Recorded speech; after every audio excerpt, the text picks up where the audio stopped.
नमस्कार, जन टीवी देख रहे हैं आप। मैं श्वेता शर्मा आपके साथ। खबरों की शुरुआत से पहले एक नजर डालेंगे अभी की हेडलाइंस पर। सीएम पुष्कर सिंह धामी का रुद्रप्रयाग दौरा। गुप्तकाशी में सीमांत पर्वतीय बाल विज्ञान महोत्सव का किया शुभारंभ। चंपावत में विधानसभा सम्मेलन में करेंगे शिरकत।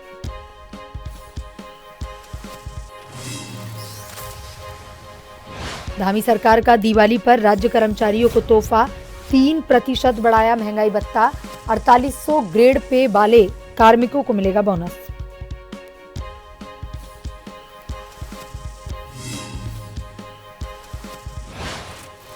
देश भर से आए हाथी आकलन की रिपोर्ट जारी। जंगली हाथियों की संख्या में 18% तक की कमी। उत्तर भारत में सबसे अधिक गजराज उत्तराखंड में। रुड़की में औषधि विभाग की बड़ी कार्रवाई। राजस्थान और एमपी सरकार की मोहर लगी। अवैध दवाइयां की बरामद। रामनगर में भी मेडिकल स्टोरों पर छापा। उत्तराखंड में सर्द हवाओं ने गिराया तापमान। गुलाबी ठंड शुरू। मौसम शुष्क। खांसी जुकाम वायरल के बड़े मरीज।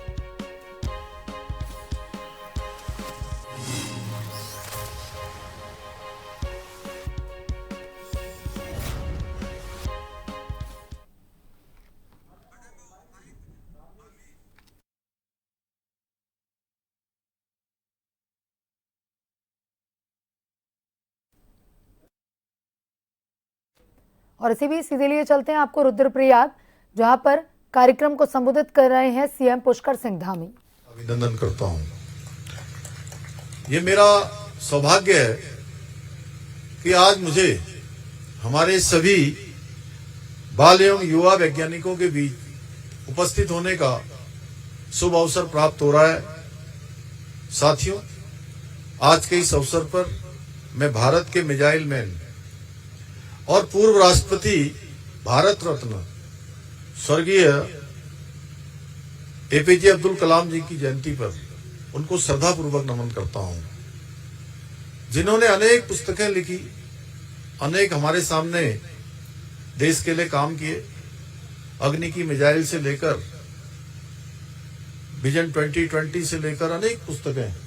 और मुझे लगता है कि हमारे इन बाल वैज्ञानिकों को अवश्य आपके माध्यम से ये पुस्तकें पढ़ने के लिए प्रेरित करना चाहिए, क्योंकि प्रोफेसर कलाम का जीवन विज्ञान, संस्कार और संकल्प को समर्पित अद्भुत संगम था। और उन्होंने दिखाया कि किसी भी व्यक्ति का जन्म भले ही सामान्य परिस्थितियों में हो, लेकिन अगर उसके जीवन का कोई मिशन है, कोई संकल्प है, दृढ़ इच्छा शक्ति है, तो वो आसमान को छू सकता है, साधारण से असाधारण की यात्रा कर सकता है। ये हम प्रोफेसर कलाम के जीवन को अगर नजदीक से देखें तो इसमें वो सब कुछ दिखाई देगा। रामेश्वरम के एक छोटे से स्थान पर एक मछुआरे के घर में पैदा होने वाला एक बालक, जो जीवन के अनेक कठिनाइयों को और चुनौतियों का सामना करते हुए वो राष्ट्रपति भवन तक का सफर तय करता है, देश के सबसे बड़े वैज्ञानिक बनते हैं। भारत का परमाणु का पोखरण का परीक्षण होता है, उसमें सबसे बड़ा योगदान देने वाले वैज्ञानिक कोई तो वो हमारे प्रोफेसर कलाम थे। ऐसे कलाम जिन्होंने जीवन की सभी परेशानियों का सामना करना पड़ा। उनको स्कूल में बैठने के लिए एक बोरी का कट्टा भी नहीं मिलता था।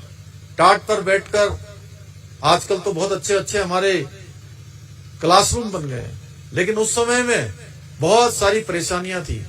लेकिन उन परेशानियों के बावजूद भी उन्होंने जीवन में रुकना स्वीकार नहीं किया, यात्रा में थकना स्वीकार नहीं किया, अनवरत रूप से चलते रहे, बढ़ते रहे और जीवन की सर्वोच्च ऊंचाइयों को उन्होंने छूने का काम किया। और उनके भारत के सर्वोच्च पद तक की जीवन यात्रा इस बात का प्रतीक है कि जब सपने सच्चे होते हैं तो कठिनाइयां रास्ते नहीं रोक सकते, मंजिल उनको प्राप्त होती है। रास्ता उनको मिल जाता है, उनका लक्ष्य सिद्ध हो जाता है। कलाम साहब हमेशा कहा करते थे, सपने वो नहीं होते जो सोने पर देखे जाते हैं, बल्कि सपने वो होते हैं जो हमें सोने नहीं देते हैं, हमेशा जागने के लिए प्रेरित करते हैं, वही सपने होते हैं। और आज का ये बाल विज्ञान महोत्सव उसी स्वप्न को आगे बढ़ाने का प्रयास है। इसलिए ये केवल एक कार्यक्रम नहीं है। आप लोगों को अच्छा जरूर लगा होगा, यहाँ पर अपने अपने दूर से आए हैं, उत्तरकाशी से आए हैं, बागेश्वर से आए हैं, पिथौरागढ़ से, चंपावत से, चमोली से, इन सभी जनपदों से आप सब लोग रुद्रप्रयाग पहुंचे हैं। इससे पहले भी हमारे 3 महोत्सव ऐसे हो चुके हैं, वो भी अलग अलग स्थानों पर आयोजित हुए थे आपके लिए और आपसे पहले। और आप सुन रहे थे सीएम पुष्कर सिंह धामी को। और अब बढ़ते हैं खबरों की तरफ। मुख्यमंत्री पुष्कर सिंह धामी आज अपनी विधानसभा चंपावत के दौरे पर भी रहेंगे, जहां दोपहर में सीएम विधानसभा सम्मेलन में प्रतिभाग करेंगे और नवनिर्वाचित जनप्रतिनिधियों से भेंट करेंगे, जिसके बाद वो टनकपुर के लिए रवाना होंगे। इस दौरान मुख्यमंत्री ग्राम सेवाला के आपदाग्रस्त क्षेत्रों का निरीक्षण और कार्यकर्ताओं से मुलाकात करेंगे। इसके बाद मुख्यमंत्री अमोड़ी में साइट एमेनिटीज का शिलान्यास कर स्थानीय जनप्रतिनिधियों और जनता से भी भेंट करेंगे। मुख्यमंत्री के दौरे को लेकर प्रशासन ने तैयारियां पूरी कर ली।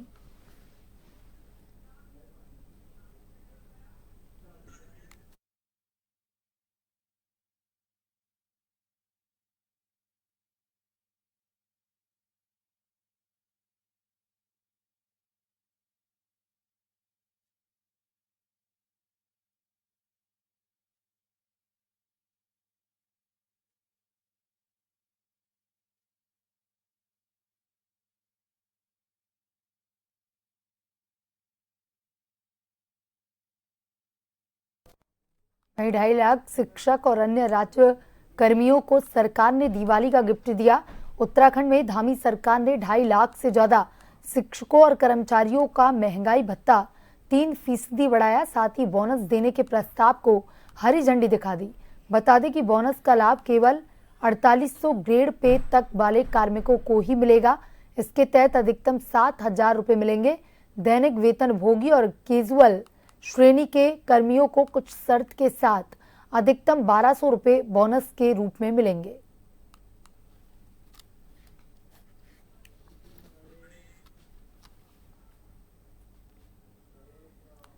लालढांग कोटद्वार चिल्लर मार्ग को लेकर कांग्रेस अब सड़कों पर उतर आई है। मंगलवार को लालढांग में पूर्व मुख्यमंत्री हरीश रावत, विधायक अनुपमा रावत सहित कांग्रेस के बड़े नेताओं ने धरना प्रदर्शन किया। इस मार्ग को जल्द बनाने की मांग की।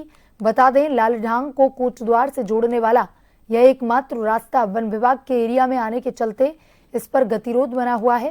पूर्व मुख्यमंत्री हरीश रावत ने कहा कि इस रास्ते को भाजपा सरकार केवल इसलिए नहीं बना रही है ताकि इसका श्रेय हरीश रावत और कांग्रेस को न मिल जाए।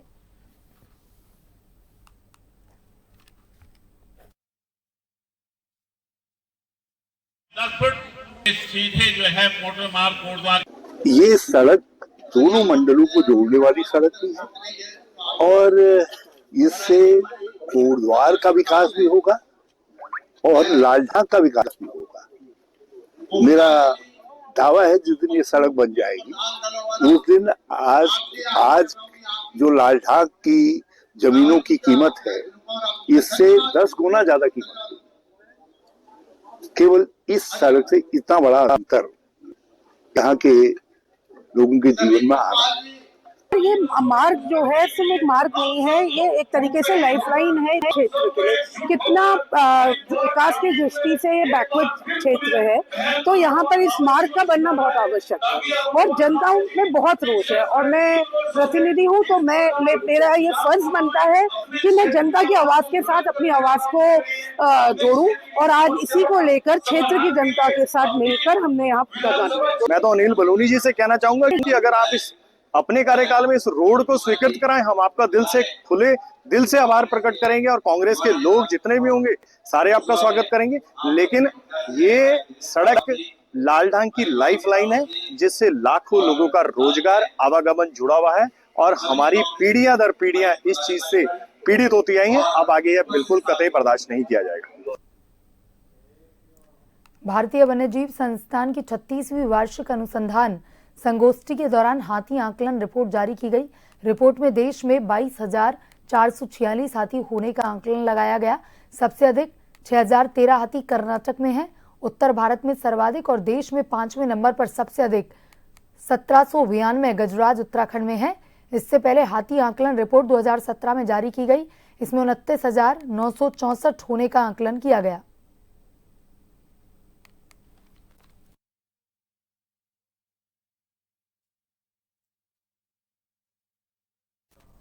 उत्तराखंड हाईकोर्ट ने गोविंद बल्लभ पंत इंजीनियरिंग एवं टेक्नोलॉजी कॉलेज गुड़दौड़ी टिहरी के रजिस्ट्रार की नियुक्ति को अवैध बताते हुए चुनौती देने वाली याचिका पर सुनवाई के बाद हुए उनकी नियुक्ति को सही माना और याचिका को आधारहीन बताते हुए याचिकाकर्ता पर 5 लाख का जुर्माना लगाया। कोर्ट इस राशि को राज्य विधिक सेवा प्राधिकरण में 6 सप्ताह के भीतर जमा करने को कहा है। मामले की सुनवाई मुख्य न्यायाधीश जी नरेंद्र और जस्टिस सुभाष उपाध्याय के समक्ष हुई। मामले के अनुसार टिहरी निवासी अजय किशोर बहुगुणा ने उच्च न्यायालय में याचिका दायर कर कहा था कि गोविंद बल्लभ पंत इंजीनियरिंग एवं टेक्नोलॉजी गुड़दौड़ी के रजिस्ट्रार संदीप कुमार इस पद पर बने रहने के योग्य नहीं है। इसके पास मानकों के अनुरूप शैक्षणिक दस्तावेज नहीं है।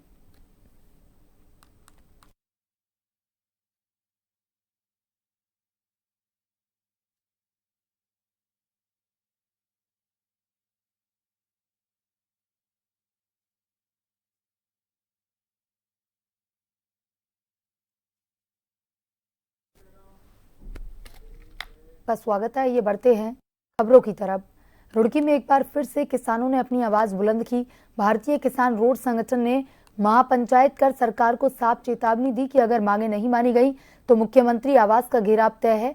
रुड़की नगर निगम के बाहर भारतीय किसान रोड संगठन के बैनर तले किसानों का हुजूम उमड़ा। इस दौरान संगठन के राष्ट्रीय अध्यक्ष पदम सिंह रोड ने अपनी 12 सूत्रीय मांगों को लेकर सरकार पर जमकर निशाने साधे। उन्होंने कहा कि स्मार्ट मीटर, चकबंदी विभाग की लापरवाही और इकबालपुर शुगर मिल से किसानों के बकाया भुगतान जैसी समस्याओं को लेकर अब चुप नहीं बैठेंगे।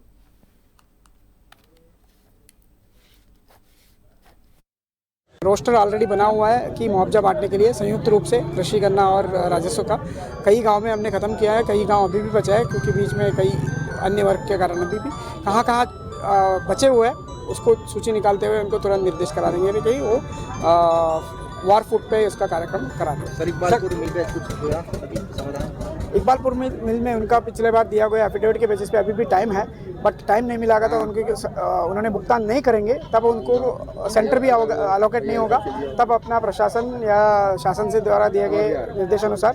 एक तो स्मार्ट मीटर को लेकर मुद्दों को, एक तो स्मार्ट मीटर का मुद्दा हमारे पास, एक हमारा जो पिछला 18-19 का और एक पिछले साल का जो गन्ने का पेमेंट इकबालपुर शुगर मिल पर बकाया चल रहा है, उस पर कोई भी नेता हो या सरकार हो, कोई अधिकारी इस पर उसे दिवाने में सक्षम नहीं है। यहाँ की सरकार के इशारे पर पैसा रोका गया। यहाँ के अधिकारी भी दिवाना चाहते सर, यहाँ की सरकार भी दिवाना चाहती सर। ये तो इनका एक गोल मोड़ हो रहा है। अगर सरकार चाहती सरकार से एक बार क्यों कर लेते मिल को। और सीधे लिए चलते हैं आपको लखनऊ, जहां पर गैस सिलेंडर रिफिल सब्सिडी वितरण कार्यक्रम का आयोजन किया जा रहा है। सीएम योगी आदित्यनाथ मौजूद हैं। की जाएगी इसके लिए लगभग हम लोगों ने बजट में 1500 करोड़ रुपए की धनराशि का प्रावधान किया है। यह धनराशि आप तक पहुंचे इसके लिए आवश्यक है कि आपका ई-केवाईसी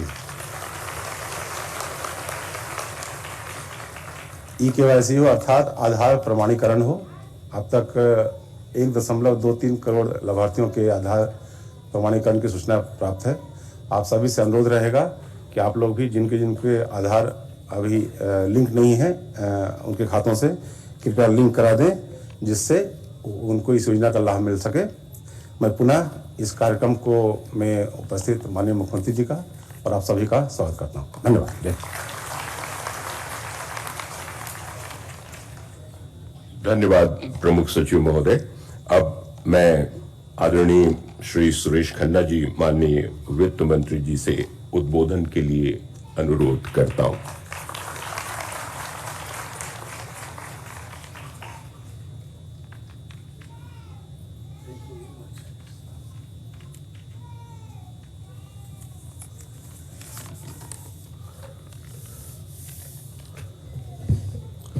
बहुत बहुत धन्यवाद श्री रघुवीर प्रसाद जी।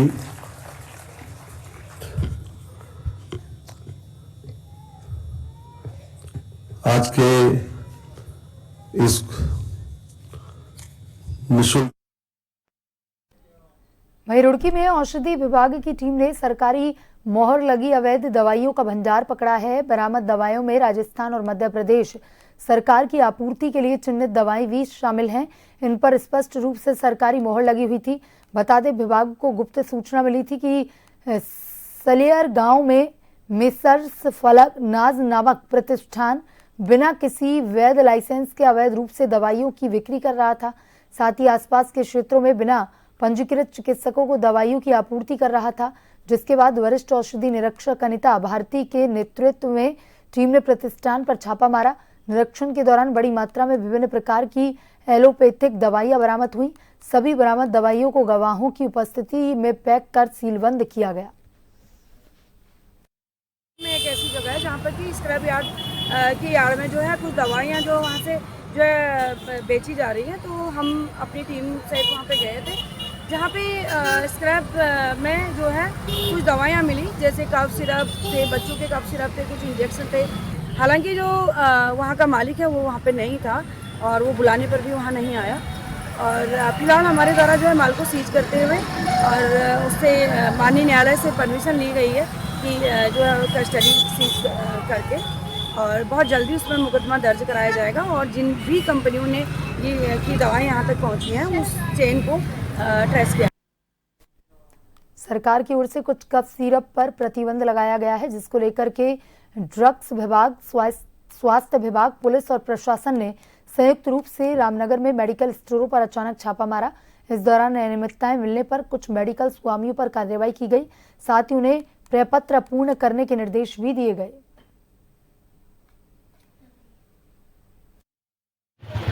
जो साजी क्लिनिक है, इसमें एक संयुक्त टीम द्वारा, जिसमें ड्रग विभाग, स्वास्थ्य विभाग, प्रशासन व पुलिस टीम द्वारा निरीक्षण किया गया। क्योंकि ये एक क्लिनिक से संबंधित मामला है, तो इसकी जो विवेचना है आगे की वो स्वास्थ्य विभाग द्वारा की जाएगी। हमारे साथ डॉक्टर साहब प्रेजेंट है, MOIC जो हमारे। उसके अलावा जो औषधियाँ मिली उनके नमूने लिए गए हैं और जाँच हेतु आगे भेजे जाएंगे। मेडिकल स्टोरों को जो कफ सिरप से रिलेटेड है, जो एडवाइजरी हमारे उच्च अधिकारी व भारत सरकार द्वारा दी गई है, उसके विषय में जानकारी दी गई है और उसी के संबंध में निरीक्षण किया गया है। डोईवाला के औद्योगिक क्षेत्र लाल तप्पड़ में यूरेका फोवर्स कंपनी प्रबंधन के खिलाफ कर्मियों ने नाराजगी जताई। साथ ही मानसिक शोषण का आरोप लगाया।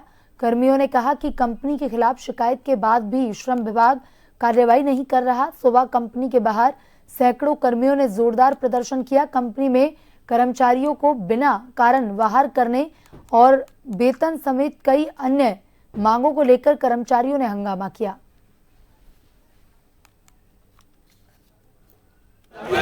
जो कंपनी है यूरेका फोर्ब्स करके, यहाँ से रोज हमारे जो साथी हैं यहाँ पर से फोन कर रहे हैं, जो वर्कर हैं यहाँ पर, इनका कहना है कि 9 बजे की इनकी टाइमिंग है, जो ड्यूटी की जो एंट्रिंग टाइमिंग है 9 बजे है, लेकिन ये आज इन्होंने 8:48 में करा, कल को इन्होंने 8:55 में करा। उससे पहले ये मतलब 9 समय से पहले ये गेट बंद कर दे रहे हैं। और जहां तक मेरा मानना है, इसका साफ सीधा जो नतीजा है वो ये है कि कंपनी के पास जब ऑर्डर नहीं होते हैं तो ये हमारे युवाओं को मक्खी की तरह फेंक देते हैं परे, कि मतलब ऑर्डर नहीं है तो किस तरीके से बाहर निकाले, बस ये इनकी चालें शुरू हो जाती है। 13 साल हो चुके हैं हमें यहाँ काम करते हुए, जो दिए वही हम पुरानों के दिए, कोई इंक्रीमेंट नहीं है।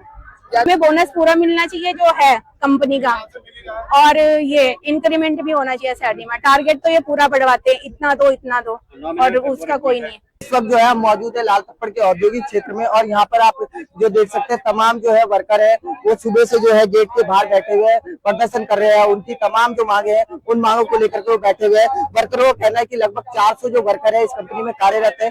200 वर्कर को जो है पहले ही जो कंपनी से है वो वर्कआउट दिया हुआ है, बाहर निकाला हुआ है, और 200 वर्कर कंपनी के अंदर कार्यरत है। 200 वर्कर जो आज सुबह हुआ है कि लगभग 9 बजे जो है कंपनी का अंदर एंट्री का टाइम है, पर कुछ वर्कर जो है 8:50 पर यहाँ पहुंचते हैं और उनको कंपनी के अंदर एंट्री नहीं दी जाती। इस बात को लेकर के वर्कर जो है नाराज हुए और उन्होंने जो है कंपनी के बाहर धरना प्रदर्शन शुरू कर दिया है। फिलहाल कंपनी के अंदर जो वर्कर थे वो अंदर कार्यरत है और कुछ वर्कर जो है बाहर बैठे हुए हैं। कंपनी के अधिकारियों से जो है वर्करों का जो डेलीगेट है वो वार्ता करने गया हुआ है। वर्करों का शोषण यहाँ पर लगातार लाल तप्पड़ क्षेत्र में जो कंपनियां हैं उनके द्वारा देखा जा रहा है। लगातार कंपनियों जो है वर्करों का शोषण करती हुई यहाँ पर नजर आ रही है। श्रम विभाग के ऊपर एक बड़े सवाल उठते हैं कि श्रम विभाग आखिर क्यों इन पर कार्रवाई नहीं करता। जो श्रमिक है उनका शोषण लगातार उत्तराखंड में हो रहा है। एक तरफ बेरोजगार संघ जो है वो तमाम जो पेपर लीक के प्रकरण है, दूसरी तरफ जो युवा कंपनियों में प्राइवेट तौर से कार्यरत है उनके साथ इस तरह से शोषण। अब देखने वाली बात ये होगी कि कंपनी के जो अधिकारी हैं वो कब इनकी बातों को मानते हैं और क्या इस समस्या का समाधान निकलता है। फिलहाल जन टीवी के लिए डोईवाला से आशीष यादव।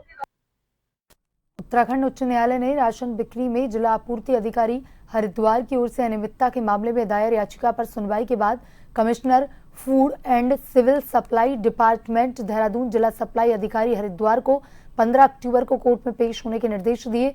मुख्य न्यायाधीश जी नरेंद्र न्यायमूर्ति सुभाष उपाध्याय की खंडपीठ ने इस मामले की सुनवाई हुई।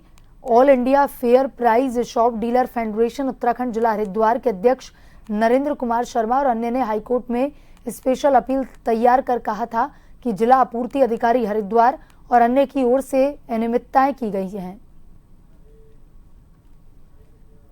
रामनगर में मालिकाना हक संघर्ष समिति के बैनर तले सैकड़ों लोगों ने प्रदर्शन किया। दरअसल कहना यह है कि सरकार उनकी तरफ कोई ध्यान नहीं दे रही, जिसकी वजह से उन्हें मूलभूत सुविधाओं के लिए भी इधर उधर भटकना पड़ रहा है। एसडीएम को ज्ञापन सौंपकर उन्होंने चेतावनी दी है कि यदि 2 महीने के अंदर उनकी समस्याओं का समाधान नहीं हुआ तो उग्र आंदोलन किया जाएगा।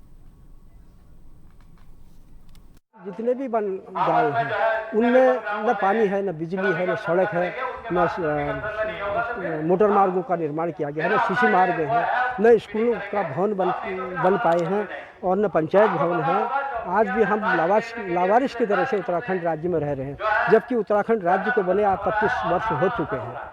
तो हमारी यही मांग है कि जल्दी से सरकार हमारी समस्याओं का समाधान करे, कोई बीच का ऐसा रास्ता निकले जिससे कि इन लोगों को भी मूलभूत सुविधाएं भी मिले। हरिद्वार दिल्ली राष्ट्रीय राजमार्ग मंगलवार रात चीख पुकारों से गूंज उठा। वहीं भटेंडी राजपुताना के पास उत्तर प्रदेश रोडवेज की बस हाइड्रा मशीन से जा टकराई। टक्कर इतनी भीषण थी कि बस का अगला हिस्सा पूरी तरह से चकनाचूर हो गया। बस में सवार 6 यात्री गंभीर रूप से घायल। पुलिस और स्थानीय लोगों की मदद से बस से बाहर निकाला गया।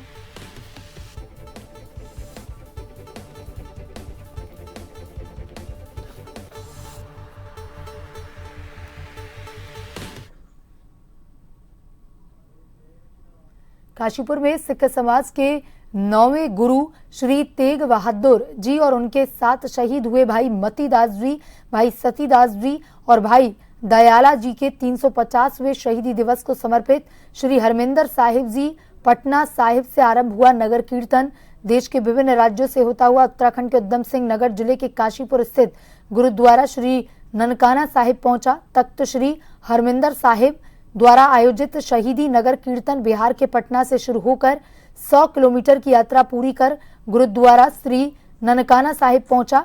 हरजीत सिंह ने बताया कि यात्रा पटना से प्रारंभ हुई, पूरे समर्पण अनुशासन श्रद्धा के साथ विभिन्न राज्यों में पड़ाव कर रही है। उन्होंने कहा कि गुरु तेग बहादुर साहब ने सन 1675 में सत्ता के दमन के खिलाफ सत्य की आवाज उठाई और अपने उस अटूट विश्वास के लिए शहीद हुए।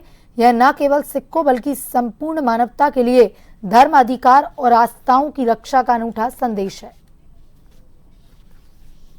ये जो यात्रा है, ये यात्रा तख्त श्री हरमंदिर जी पटना साहिब और बिहार सरकार के समूचे सहयोग से 17 सितंबर 2025 को तख्त श्री हरमंदिर जी पटना साहिब से आरंभ हुई। ये वक्-वक् पड़ाव से होती हुई 9 राज्य में जाएगी और इसका जो समाप्ति होगी ये श्री अनंतपुर साहिब में होगी। आज आपके यहाँ पे ये नगर कीर्तन आया है।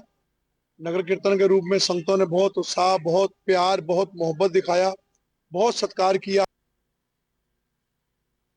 बुलेटिन में अभी तक के लिए इतना ही। बने रहिए जन टीवी के साथ। नमस्कार।